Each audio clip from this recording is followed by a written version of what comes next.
names on them. Many of these are inscribed with the name of King Khian.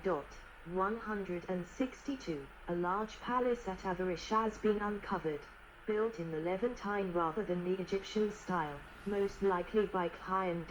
163. King Apipi is known to have patronized Egyptian scribal culture, commissioning the copying of the Rind mathematical papyrus. 164. The stories preserved in the West Ka papyrus may also date from his reign. 165.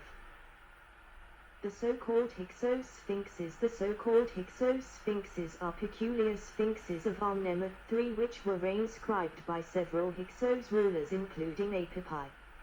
Earlier Egyptologists thought these were the faces of actual Hyksos rulers. 159. Remains of a statue of the 12th dynasty appropriated by Hyksos ruler Khian, with his name inscribed on the sides over An Erasure. 160.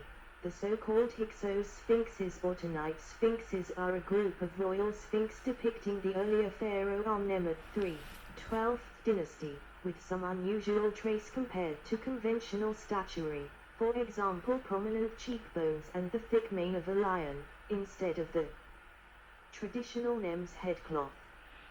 The name Hyksos sphinxes was given due to the fact that these were later reinscribed by several of the Hyksos kings and were initially thought to represent the Hyksos kings themselves.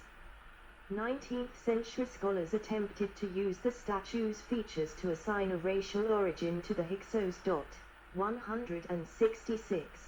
These sphinxes were seized by the Hyksos from cities of the Middle Kingdom and then transported to their capital Avaris where they were reinscribed with the names of their new owners and adorned their palace. 159. 7 of those sphinxes are known, all from Tunis, and now mostly located in the Cairo Museum. 159. 167. Other statues of Amenemhat II were found in Tunis and are associated with the Hyksos in the same manner. Burial practices. Evidence for distinct Hyksos burial practices in the archaeological record include burying the dead within settlements rather than outside them like the Egyptians.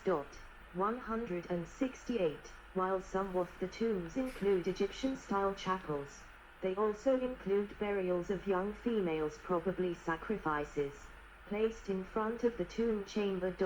163. There are also no surviving Hyksos funeral monuments in the desert in the Egyptian style, though these may have been destroyed. 75.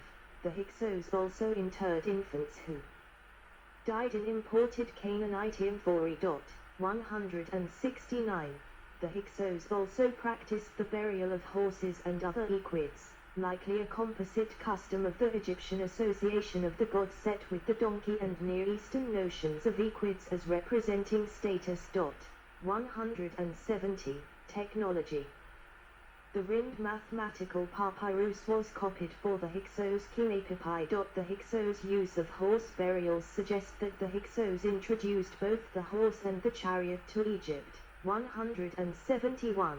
However, no archaeological, pictorial, or textual evidence exists that the Hyksos possessed chariots, which are first mentioned as ridden by the Egyptians in warfare against them by Ahmose, son of Ibana, at the close of Hyksos' rule.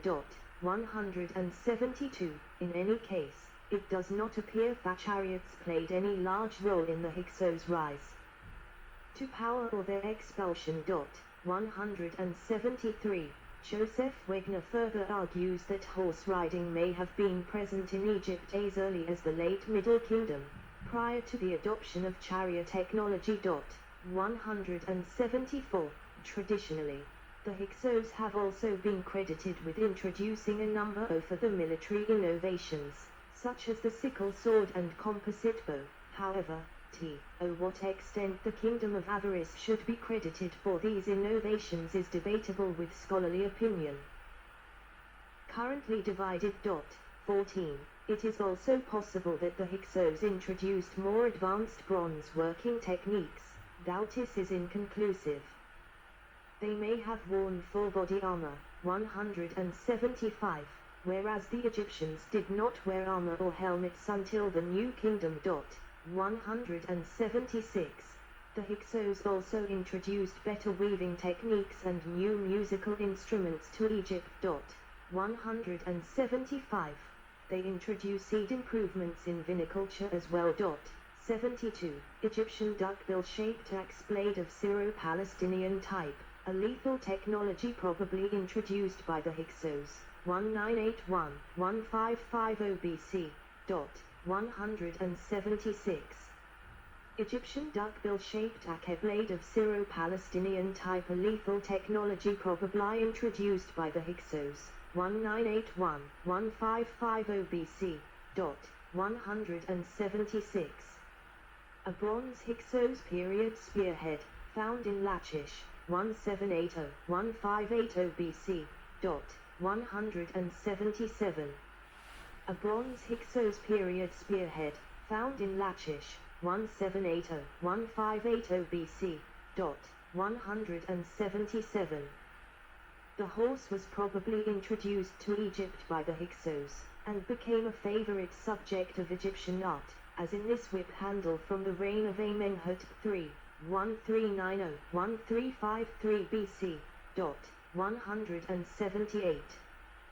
The horse was probably introduced to Egypt by the Hyksos, and became a favorite subject of Egyptian art, as in this whip handle from the reign of Amenhotep III, 1390-1353 BC. 178. The two-wheeled horse chariot, here found in the tomb of Tutankhamun, may have been introduced to Egypt by the Hyksos. 171. The two-wheeled horse chariot here found in the tomb of Tutankhamun, may have been introduced to Egypt by the Hyksos. 171. Trade and economy. The early period of Hyksos period established their capital of Avaris as the commercial capital of the Delta. 179. Their trading relations of the Hyksos were mainly with Canaan and Cyprus. 13. 180.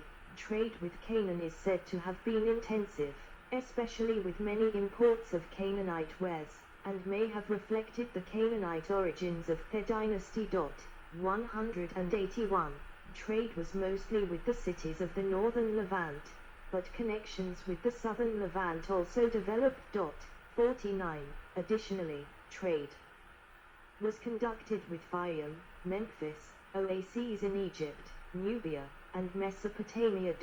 179. Trade relations with Cyprus were also very important, particularly at the end of the Hyksos period. 13. 182. Aaron Burke has interpreted the Equid burials in Avaris of evidence that the people buried with them were involved in the caravan trade. 183. Analyta Famorad argues that Hyksos were particularly interested in opening new avenues of trade, securing strategic posts in the eastern delta that could give access to land-based and sea-based trade routes. 179. These include the apparent Hyksos settlements of Tel El Hawai and Tel El Maskuta in the eastern delta. 81.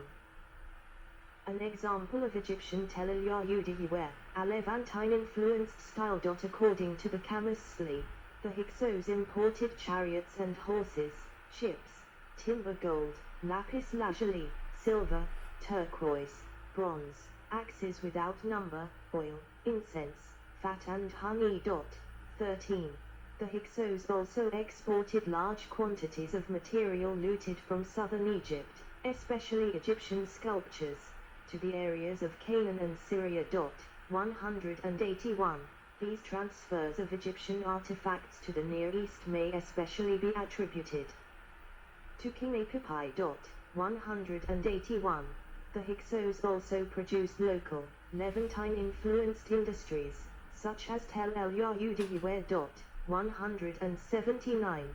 There is little evidence of trade between Upper and Lower Egypt during the Hyksos period, and Manfred Biotark proposes that there was a mutual trade boycott Biotarch proposes that this decreased the Hyksos' ability to trade with the Mediterranean and weakened their economy. 72. Religion. Drawing of a Hyksos-era scarab found at Tel El Dabba depicting the pharaoh as the Near Eastern weather god, Baal, or vice versa. 184. The aim appears to be to present the Hyksos ruler as a divine figure. 12. Original privately owned. Kept at the University of Freiburg. 185. Temples in Avaris existed both in Egyptian and Levantine style, the latter presumably for Levantine gods. 186. The Hyksos are known to have worshipped the Canaanite storm god Baal, who was associated with the Egyptian god Set. 187. Set appears to have been the patron god of avarice as early as the 14th dynasty. 188. Hyksos iconography of the kings on some scarabs shows a mixture of Egyptian pharaonic dress with a raised club. The iconography of Baal. 12. Despite later sources claiming the Hyksos were opposed to the worship of other gods, votive objects given by Hyksos rulers to gods such as Ra, Atha, Sebek, and Wajet have also survived. 189. Potential biblical connections. In the Manethunian Josephus tradition, Josephus, and most of the writers of antiquity, associated the Hyksos with the Jews. 190. Quoting from Manetho's Egyptica, Josephus states that when the Hyksos were expelled from Egypt, they founded Jerusalem. Contra APNI. 90. 191. It is unclear if Pies is original to Manetho or Josephus's own edition, as Manetho does not mention Jews or Hebrews in his preserved account of the expulsion. 192. Josephus's account of Manetho connects the expulsion of the Hyksos to another event 200 years later, in which a group of lepers led by the priest Ozarseph were expelled from Egypt to Theban-domed Avaris. There they lie with the Hyksos and rule over Egypt for 13 years before being driven out, during which time they oppress the Egyptians and destroy their temples. After the expulsion, Ozarseph changes his name to Moses. Contra APNI. 227-250. 193. Arsman argues that this second account is largely a mixture of the experiences of the later Ammona period with Hyksos invasion, with Ozarseph likely standing in for Akhenaten. 194. 195. The final mention of Ozarseph, in which changes his name to Moses, may be a later interpolation. 196. The second account is sometimes held not to have been written by Manetho at all.